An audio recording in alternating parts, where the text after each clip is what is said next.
Hello and welcome. I'm Barkha Dutt. You're with the Mojo Story. The Congress says that it is ready to take on the BJP in the forthcoming elections, but the Congress does not seem to be even able to control the fissures and the fault lines in its own backyard. Let's bring up a big political story today as we look at the brewing crisis within the Congress from Punjab to Chhattisgarh. It's a virtual meltdown in both of these states, with the Congress leadership appearing to be unable to get the party cadres and the state leaders in these two states to rally behind the leadership decisions. Bhupesh Baghel has met Rahul Gandhi, but he's also brought to town over 40 MLAs in a show of strength. Meanwhile, it is open season in Punjab, where despite the bonhomie of these photo ops, it is literally war between Captain Amrinder and Navjot Singh Sidhu. In fact, Sidhu has issued a diktat, an ultimatum to the Congress leadership saying, "Allow me the autonomy of functioning or else." Now, given what's happening in both of these states, and given that the Congress has been unable to settle its own leadership issues, remember Sonia Gandhi is only an interim president of the Congress party, it raises serious questions. Sonia Gandhi recently called a meeting of non-BJP opposition leaders, but when the Congress can't even run two states, how can it lead the opposition against a party as powerful and a leader as powerful as Narendra Modi? Looking at the state of the opposition and the state of the Congress party in particular, let's bring up our guests on the program today. We're joined by Sanjay Jha. I don't know if whether to describe him as a lapsed congressman or a sacked congressman, but either way, he's an outspoken, self-identifying congressman still. So welcome Sanjay Jha to the program. Also from the Congress party, we're joined by Sujata Paul, one of its spokespersons and younger leaders. Gilles Verniers, who's of course a political analyst from Ashoka University, is with us, and Professor Neera Chandhoke, one of our best known political analysts.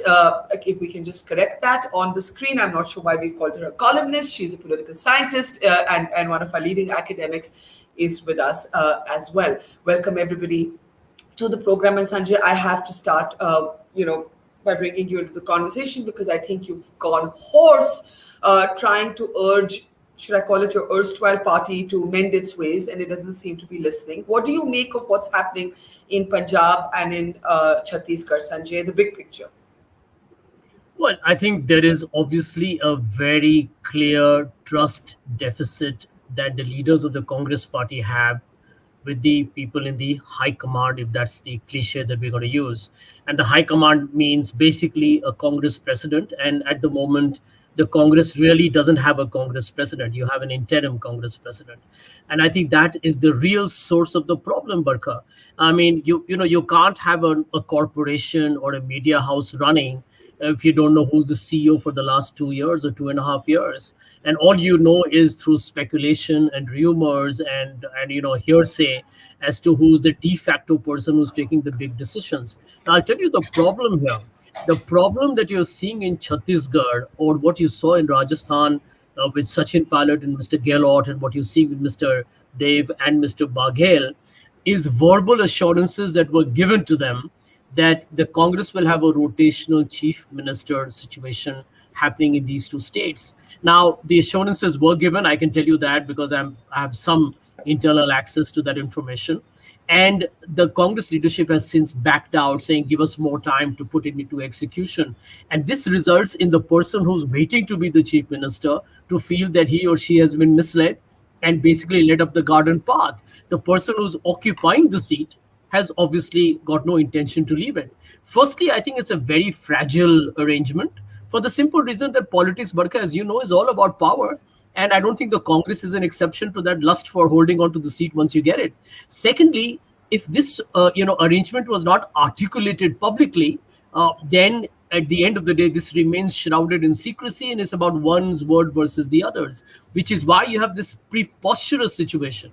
And I considered it a big sham for the Congress party that Bhupesh Baghel, who a lot of people were thinking could be a potential Congress president in the making, has to parade MLAs, and soon you'll have a resort politics within the Congress. The BJP Yeah. may not be a force, but you'll have a resort politics where Bagel is taking away his MLAs from Dev's MLAs. I mean, you have allowed this situation to happen I simply mean, for you're one reason. already, Sanjay, you're already seeing these pictures of busloads of Chhattisgarh There you are. MLAs, right? There So you are. this is the kind of resort politics the Congress has often accused the BJP of, and this is Yeah. playing out for you guys now. Yeah, and I think Barkha, it's a tragedy. I'll tell you why it's a tragedy, because the I think the NDA government under Mr. Modi has been a monumental disaster on practically every front. I don't want to repeat the litany of their failures, but the fact is this is the time for the Congress as a challenger party to have been hungry, got your house in order. In fact, we should have been poaching people from the other side if we had to, and get ready for 2024. And it's very sad that the narrative is still who is the one who's the alternative to Narendra Modi. I mean, the Congress party really has to, go beyond introspection. I think this is a time for a revolution within the party, and ultimately, I think, like it or not, this is the hard truth. Rahul Gandhi has to ask himself this question. He cannot keep the party in animated suspension or suspended animation over whether he wants a job or whether this should be an election. He is running the party, and the fact is that his political brand has dwindled. I think the public has rejected him, even if the Congress party wants him. Somewhere down the line, you got to bite the bullet.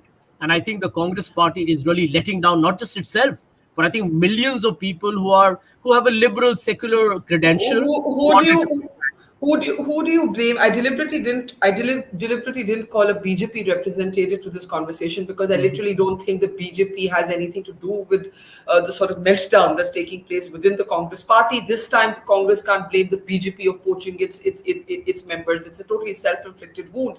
If I had to ask you who you blame in one sentence for both what's happening in Punjab and Chhattisgarh, who would you blame? I would blame in 2 words, Rahul Gandhi. He quit as the Congress president after the 2019 elections. He said, I or my family will not come back as a Congress president. It's 2 years, and Rahul should have ensured a proper succession. It's easy to blame the Congress Working Committee, Barkha, but the Congress Working Committee has many people who are puppets who have been appointed for the last 20 years. So they will never change their tune. Rahul should have been bold, pragmatic, risk taking politician, taken a backseat, let the party win. You can always be one of the key figures in its future strategy. Right. So, in one word, you blame Rahul Gandhi. Let me actually get Sujata to respond to this now. Sujata, as a young Congress leader, how do you look at the leadership drift in your party? The fact is that your current party president is an interim president. This is not the media talking, this is the party itself. You haven't been able to take a decision on who will lead the Congress. So I guess if you can't take that decision, how will you take a decision on, other state related leadership questions? This must be quite frustrating for you as a young Congresswoman today, Sujata. Not at all, Barkha.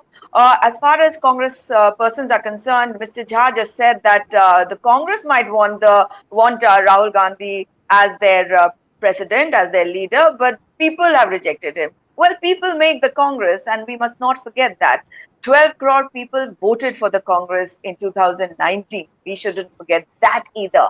As far as the Congress is concerned, we are going through a crisis, and this crisis is in our face today because of the kind of politics that the Bharatiya Janata Party has also been playing, and that is why we are looking at every nook and corner What and we what are does the finding faults. BJP what I'll does the tell you, BJP I'll have tell to you, do with what's happening in Punjab or nothing. Chhattisgarh, for example?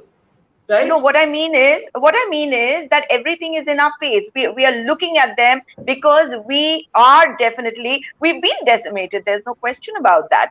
But because we are down and out right now, everybody can focus on us and criticize us. But if you look at the other parties also, they have similar problems where people are not able to speak. I don't want to go into what is happening to BJP in Uttar Pradesh or Karnataka or all other places. There are so many power centers, they're not able to speak. But that's However, not in the Congress answering. party, Yeah.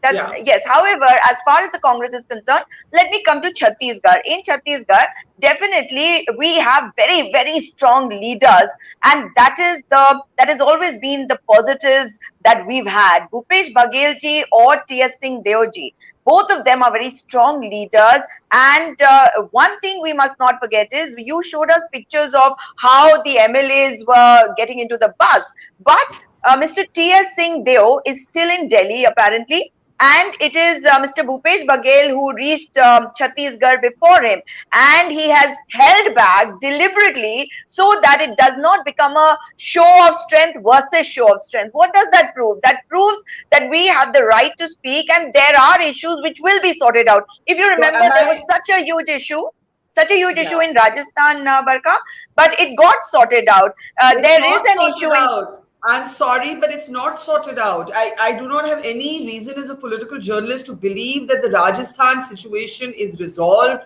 that Sachin Pilot is in fact content. I don't know, Sanjay, do you want to just jump in there and then I'll go to Neera and Gilles? Do you believe that the Rajasthan situation is solved? Do you agree with Sujata when she argues that in fact this is a sign of a healthy inner party democracy, that leaders are able to speak, and there are problems, but unlike the BJP where there's a kind of no one dares speak against Narendra Modi and Amit Shah, here people can speak against the Gandhis, and that's healthy. Well, Barkha, let me tell you, the schisms within the Congress party in Rajasthan are almost irreparable. And the truth be said, I want to tell Sujata she's a firefighter. I really kind of love the spirit with which she operates. But the truth is that Sachin Pilot has been actually taken down the garden path. He's been given all kinds of rosy promises and then betrayed. He was assured of being a chief minister some time back, and then again he has those assurances have never really turned out into action. So promise is not performance, assurance is not action, but the Congress leadership is concerned. And I will tell you this very publicly on your show: if by June of next year, Sachin, who has been kind of assured that he will probably be made the chief minister, if that does not happen, Rajasthan will see some situation or circumstance not very different from what you're seeing in Punjab and Chhattisgarh play all over again. All right, let's just, Sujata, we'll come back to you, and I'm sure you have other things to say, but I just want to get from Professor Neera Chandhoke and from Professor Gilles Verniers a sense of how politics has completely changed. I think we know some of those trends already, Ms. Chandhoke.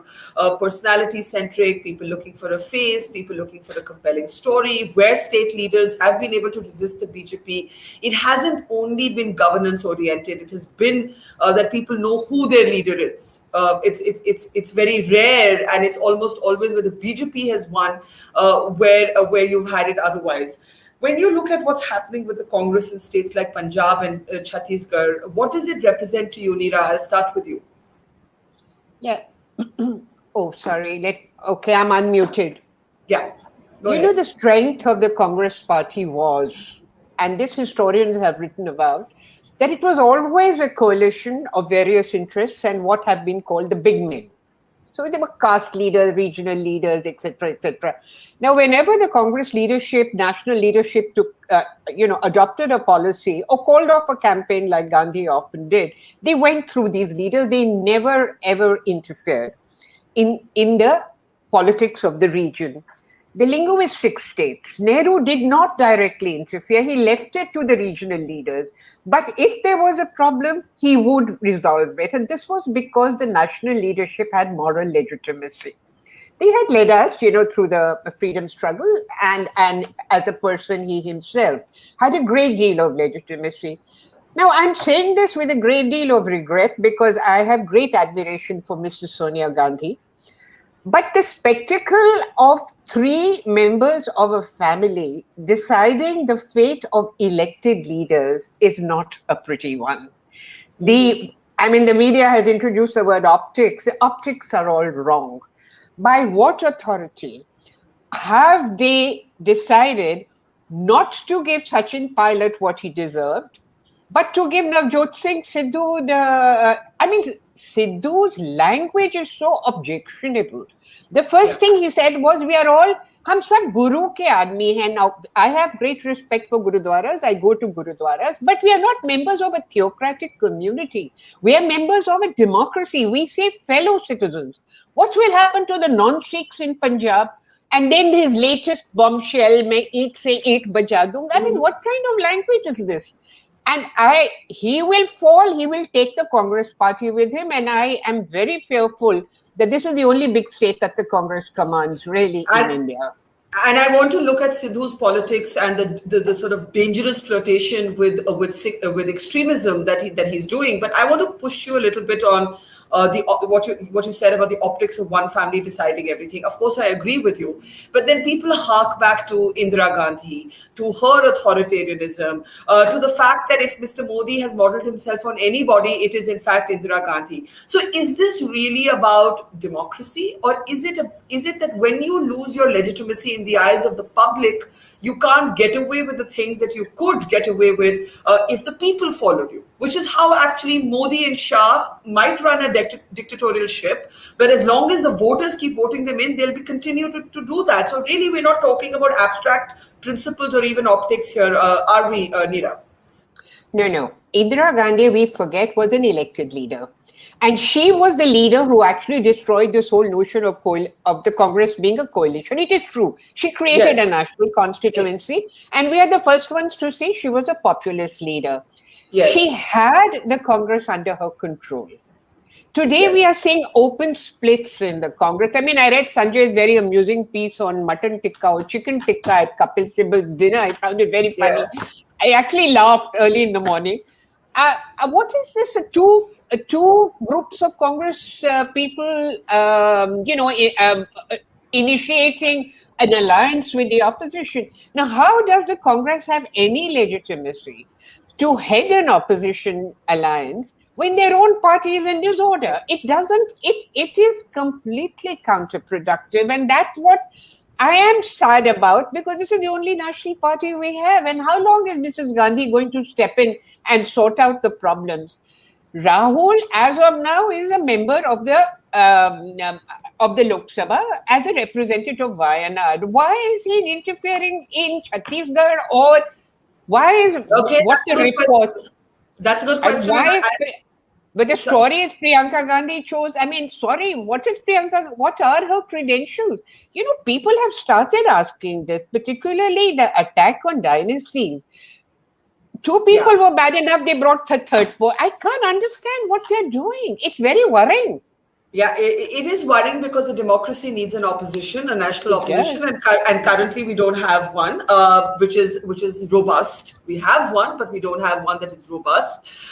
Gilles, how do you, some of the tropes that media uses all the time. The problem is dynasty. The problem is inherited power.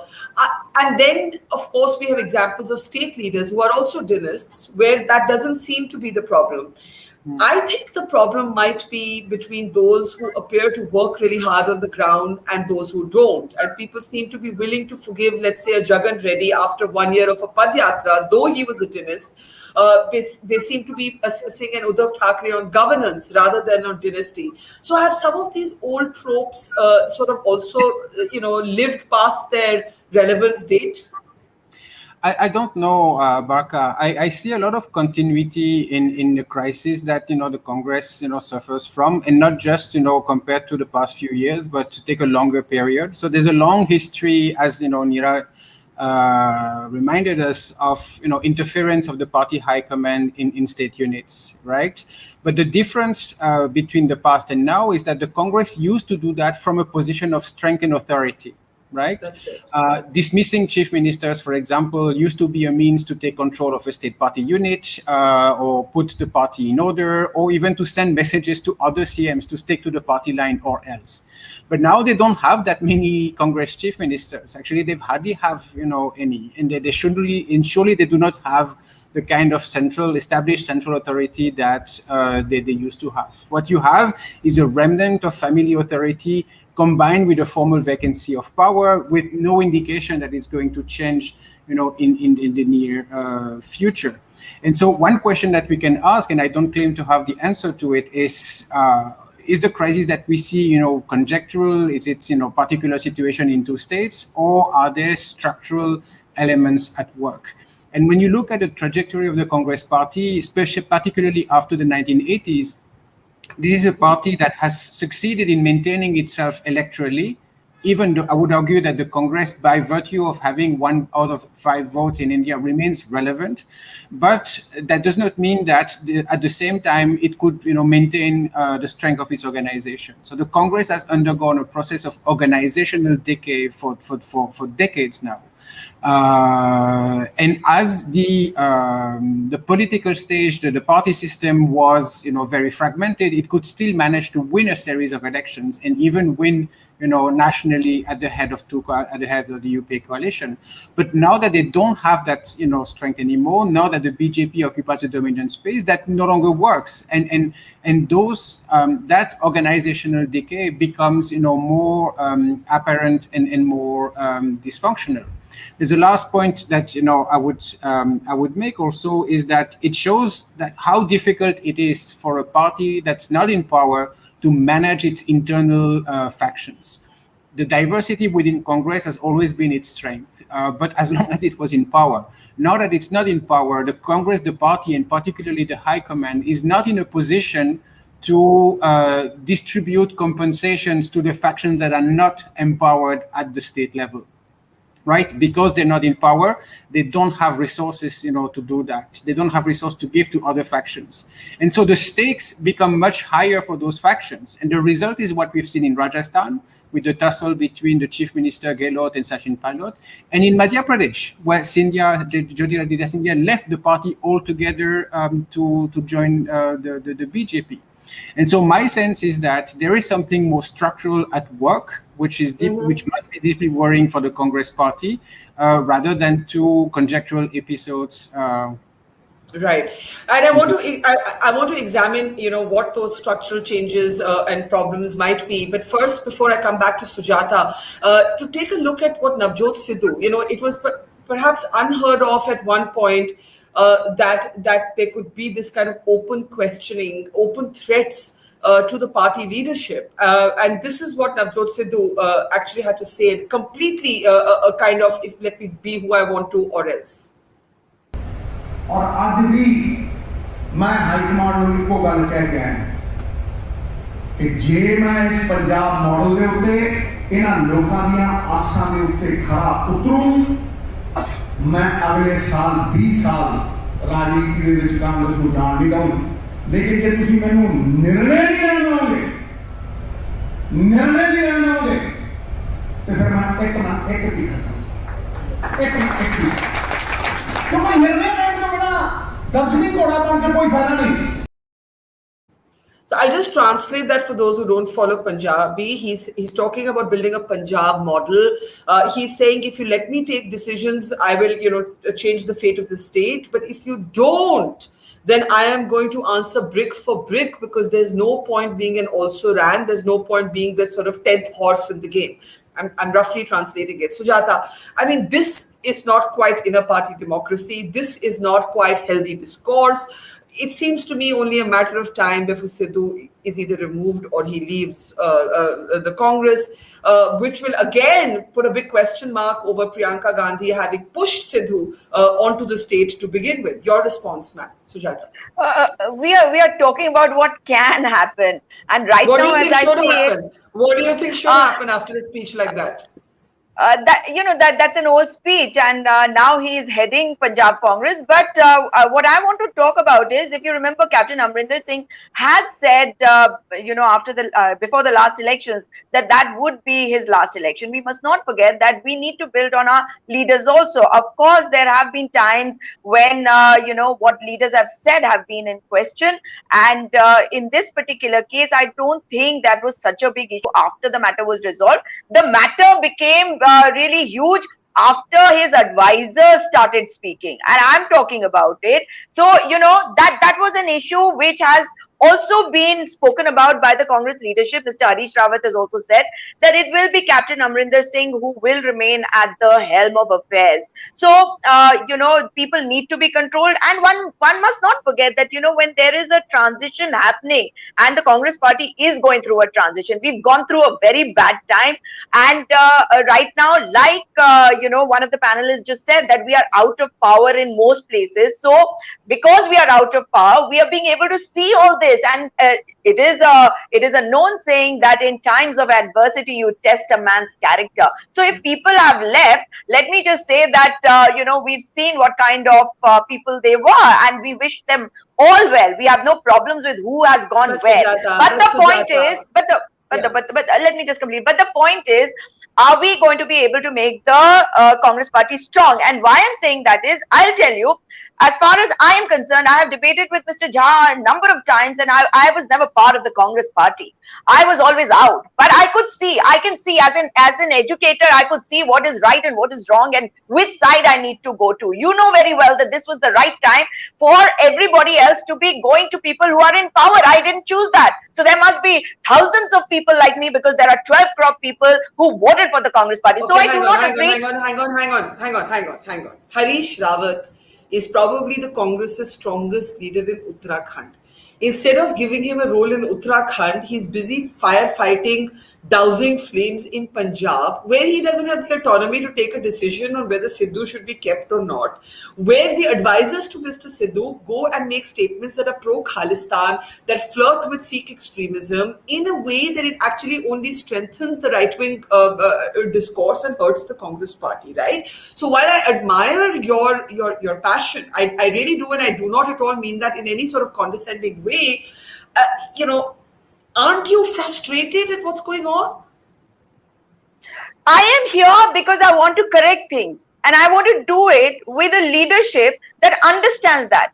And let me Who is my leader is Rahul Gandhi. My leader is Rahul Gandhi, and I'll tell you why. Because throughout this, this period of Corona, and even before that, it is only one person we've been seeing fighting this government, questioning this government, warning this government. So how can my leader not be Rahul Gandhi? And I do not believe in dynasty politics. Let me assure you about that.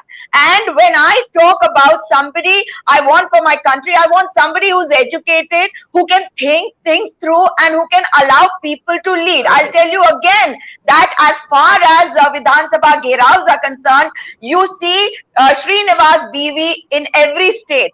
You do not see Rahul Gandhi going there. So he does not attack systems. He does not attack organizations within the Congress party. He empowers people. And I can tell you one thing, that I have had interactions with a number of people in the Congress party without me ever having been anywhere in this party.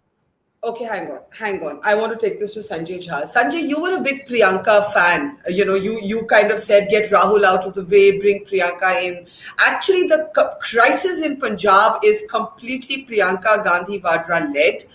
If Mr. Gandhi hasn't been on the ground, nor has Ms. Gandhi Vadra shown any signs of any grassroots commitment to picking up the pieces in Uttar Pradesh, where there's a big election coming, this romanticism around Priyanka versus Rahul is a bit vacuous, frankly. And as Neera Chandhoke says, you haven't been able to sell the idea of two, now you've added a third to the mix.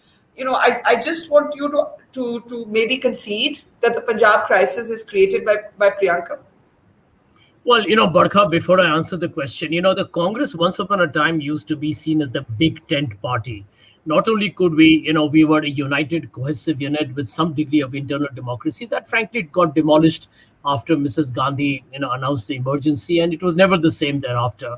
And we could also bring in other political ideologies into play. Here, the problem is that your own house is not in order. There is no question of how the Congress party at this point of time has the wherewithal or the hunger or the drive or the strategy to take on the BJP in 2024. As far as Punjab is concerned, I can tell you, I'm not trying to just kind of, become a counsel for Priyanka here, but she's stuck between a rock and a hard place. There has been a crisis, but, the Congress under Rahul Gandhi has always deferred taking a decision. It is the old style politics. Not taking a decision is also taking a decision, right? That was Prime Minister Narasimha Rao once upon a time.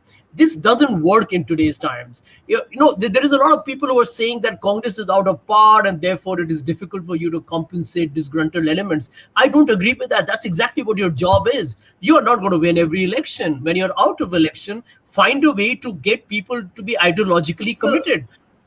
but is the problem the Gandhis or is the problem Rahul Gandhi? According to you, I mean.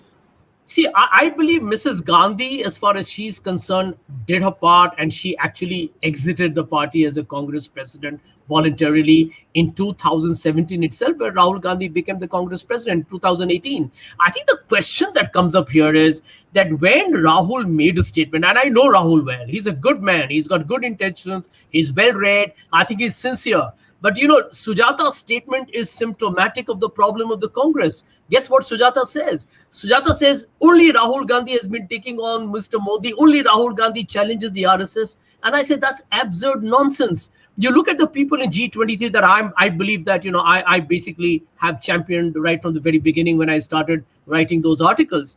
You take away G23 and the Congress has got no intellectual heft. They have got very few people with strategic insight. But that group of 23 may not be as electorally successful as they are intellectually or professionally, right? Barkha, misconception. There are 3 of them who are former chief ministers.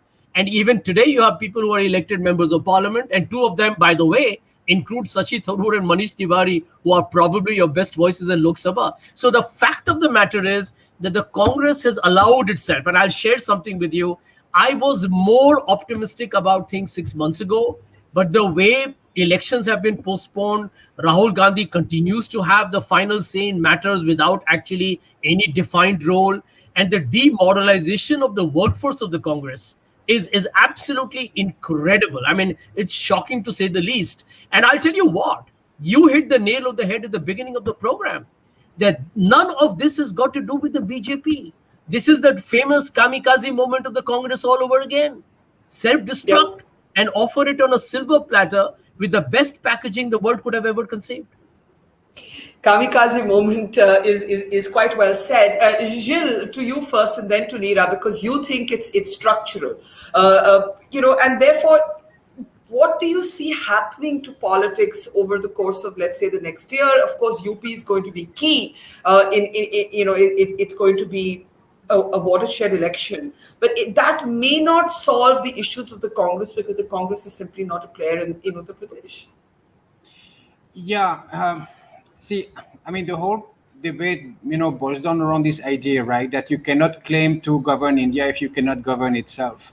And unless there is some resolution, of the indecision at the helm around the leadership and around the current decision that whoever is de facto leader now, has to take, that's not going to change.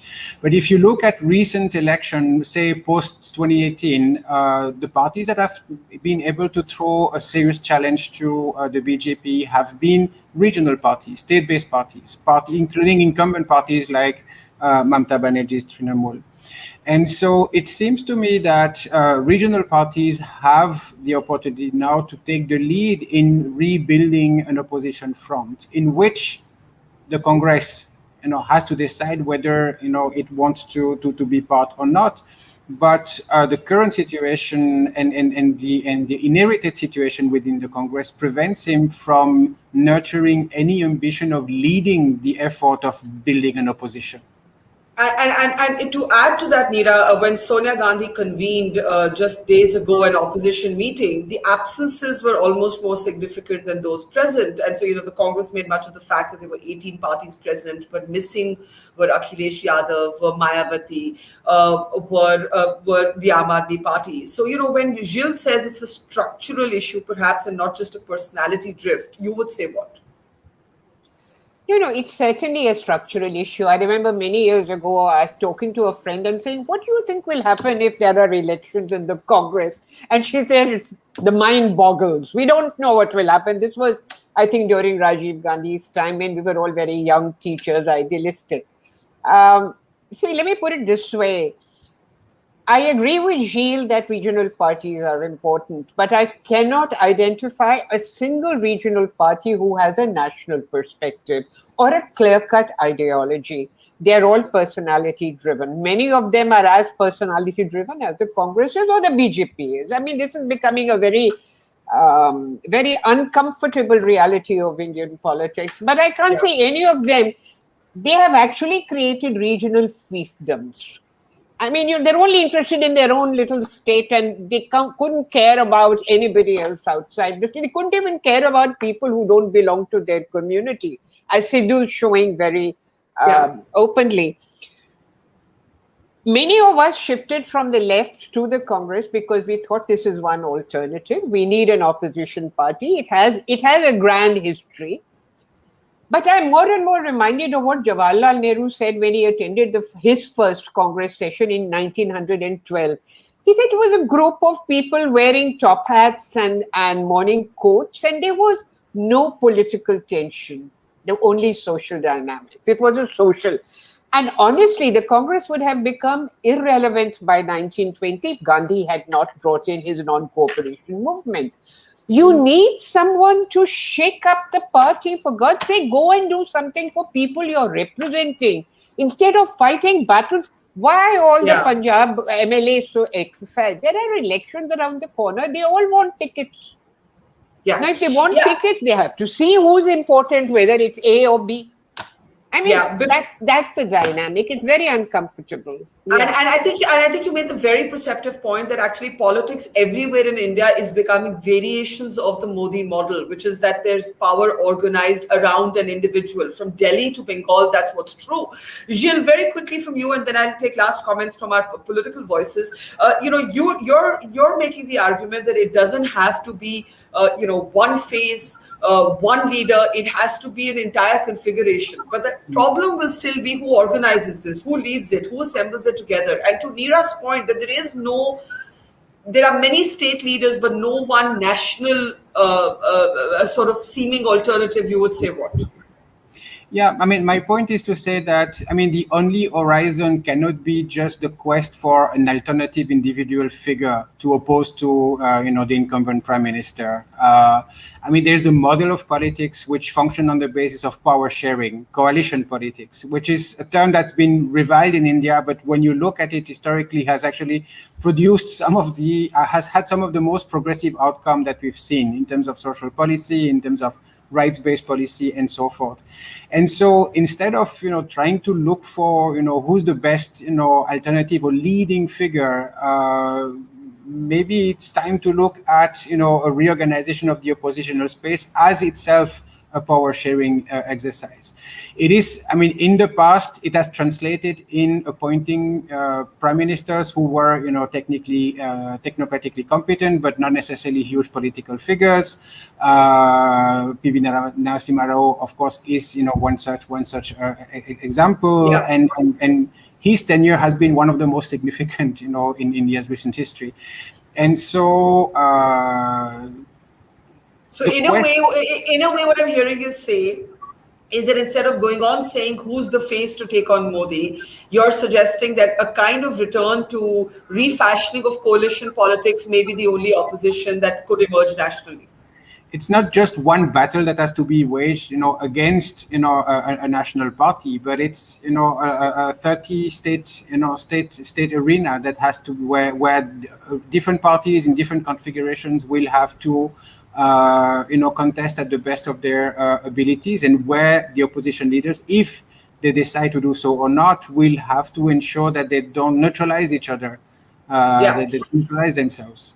Okay, I'm almost out of time. Sujata, I'll get a perspective from you and give Sanjay the last word then. When you say Rahul Gandhi is your leader, I'm a bit puzzled because Rahul Gandhi does not want to lead the Congress party. Now, this is a very peculiar situation. You take and recognize as your leader a leader who does not want to lead you or your party. Isn't that a contradiction? Not at all. What the masses want is what we want. And when I speak about Rahul Gandhi taking on issues, I am not saying that the others haven't, but his voice is the only voice which has been heard. He's the only person who has been attacked. Whether you check the media or the opposition or the people in the BJP. So the point is that if people want Rahul Gandhi, then Rahul Gandhi has to be there. And Rahul Gandhi is a leader who is acceptable to everybody, and he kind of symbolizes what a leader should be in present day India. We have had, and I'm not trying to demean anybody, but we need somebody who's educated, who is soft spoken.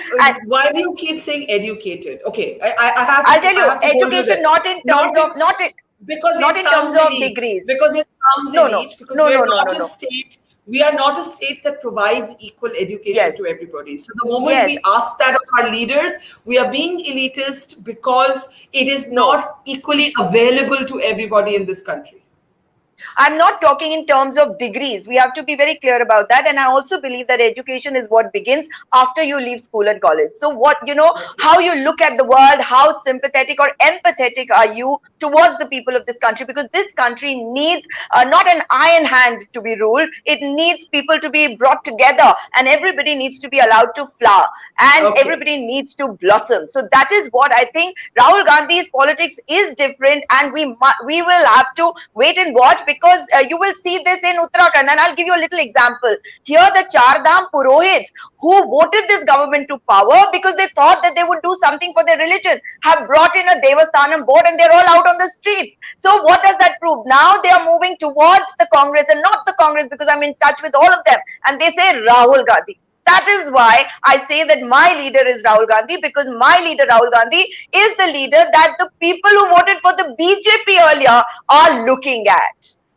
Okay, I'm not convinced, but I will wait and see what happens in the Uttarakhand elections. I suspect if Harish Rawat were used in your home state of Uttarakhand more than in Punjab, maybe you'd have a different outcome. Sanjay, last word to you. Do you have championed the cause of this group of 23? What's happening with the group of 23? Are they going to break away? Is the only thing that can save the Congress a split in the Congress? Well, Barkha, one thing upfront, none of us want to break away from the party. We are ideologically committed to this party. I mean, there's no two ways about it. Idea is to strengthen it. And it's tragedy, really, a monumental tragedy that even today, no one is willing to listen. Whether it's Mr. Kapil Sibal, Manish Tiwari, Prithvi Raj Chavan, we were all there at Kapil Sibal's dinner. And I can tell you, it's so distressing. And, there's so much of despondency, because you still find that the Congress party is not willing to recognize what somebody like Neera articulated brilliantly. But there's one truth, Barkha, that we need to recognize. And I'm not trying to say this to make Rahul Gandhi feel good, but look at the emasculation of the Congress. Since 1989, the Congress has not won an absolute majority on its own even once. Its decline has been terminal. It's been for a very long time. There are 9 Lok Sabha elections have gone, and the Congress's highest has been 200 seats in the year 2009. It tells you that at a very primal level, at a very seminal level, there is the structural problem. And therefore, it's not just about structural or leadership. It's a job of the leadership to fix the structural problem. And I think, just think about it, that you have no elections to the Congress Working Committee for 20 years, and that Mrs. Sonia Gandhi, with due respects to her, is the longest serving Congress president in the history of this grand old party. I mean, the Congress party has had no talent. This inner party democracy is not just some kind of a rhetoric of hyperbole of elitist liberals. It's what is eroding the Congress at its core. And that's the reason why these problems are manifesting today that we discussed in your program. And I think those numbers speak for themselves, irrespective of what the rhetoric is. Those election results and the absence of an internal election in the party, we'll have to leave it there. It will be interesting to see how the space both in Chhattisgarh and Punjab shapes up. There are critical elections just a few months away, this is literally a do or die is a cliche, and I hate to fall back on it, but it is a do or die moment for the Congress, and in particular for the Gandhis who continue to neither lead nor make way for somebody else. We leave it there. Sujata, Gilles, Neera, and Sanjay, pleasure having you on the program. To our audience, have a great weekend, and we'll see you soon at the same time, same place. Thanks for watching.